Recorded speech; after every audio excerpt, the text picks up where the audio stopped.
Hello, welcome back to another episode. Don't forget to subscribe and comment below. Faraday begins work on a mystery invention that even the genius alien is perplexed by in The Man Who Fell to Earth, Episode 5, titled Moonage Daydream. Agent Spencer Clay continues to get insights into the alien's intentions thanks to a shaky connection with the CIA-controlled tech company Origin. Faraday and his human friend, Justin Falls, are truly attempting to save their own planets from catastrophe, something the agent is unaware of. There are some fascinating insights into the large-scale, potentially apocalyptic circumstances against which the story is set. Let's take a deeper look at Episode 5 of The Man Who Fell to Earth. Warning, spoilers ahead. The episode begins with a shot of Faraday on Antheon, his home planet, shortly before he left for Earth. He bids his family a tense farewell in his natural, alien form, promising to return in the flashback. Back in the present, Faraday, in human form, begs Justin to assist him in building the huge contraption according to Newton's blueprints. Justin, on the other hand, is concerned about her family and wants to bring them to London before she starts working. You will execute only what I need when I need it, nothing else. Show me Newton's designs. As a result, Faraday goes to the Origin labs on his own, where he meets an excited staff that are soon perplexed by his strange working techniques. The extraterrestrial has difficulty understanding basic human requirements such as rest and restroom breaks, but eventually gives in and lets his troops return home to sleep. Thankfully, Justin returns soon after and assumes command of the team.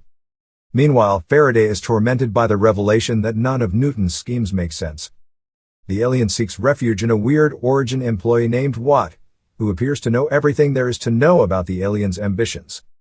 Faraday is initially irritated by Watt's joking attitude, but he eventually comes to a realization. Faraday recounts witnessing a weird structure 30,000 feet above the surface when he was leaving Antheon. He rearranges Newton's plans to resemble the building, and everything comes together. Faraday goes to tell Justin about his answer, and she, in turn, tells him about a potential fuel she was researching that may be utilized in Newton's machine, giddy with joy. That's impressive. I like it. Did you know? Meanwhile, Spencer Clay keeps an eye on Faraday's progress and tries to figure out what the extraterrestrial is up to.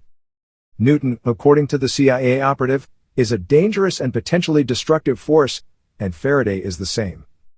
For the time being, he sits calmly and observes the latter working on his mystery invention. Faraday's apparatus appears to be huge in scale, based by the 30-foot hole he requests to be dug in the lab. The gadget is designed to replicate Newton's intentions, notably his 10th patent. The 11th patent, we know from previous episodes, has blueprints for a fusion machine that produces infinite energy. Faraday, on the other hand, has yet to learn any facts about the machine, including how it appears. Faraday remembers the huge structure outside Antheon that he saw when he left his home planet for Earth at the end of Episode 5. The secret to Newton's intentions appears to be in the shape of that structure, which Faraday eventually deciphered. The machine's ultimate purpose is to produce the massive amounts of energy required to repair Antheon's failing core and, subsequently, to solve Earth's energy crisis. However, there are still no hints as to how Newton's strange machine would operate. What is above Antheon's mysterious structure? Faraday eventually gets a hint concerning Newton's 10th patent thanks to a mystery building floating in space near Antheon. However, the plot so far does not fully describe the framework.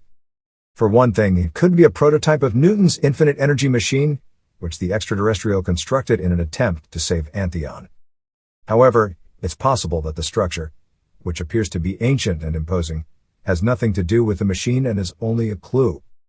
Given that all of Newton's previous patents, the first 9, were stolen and exploited by humans, it's possible that the alien chose to keep his final and most powerful idea hidden.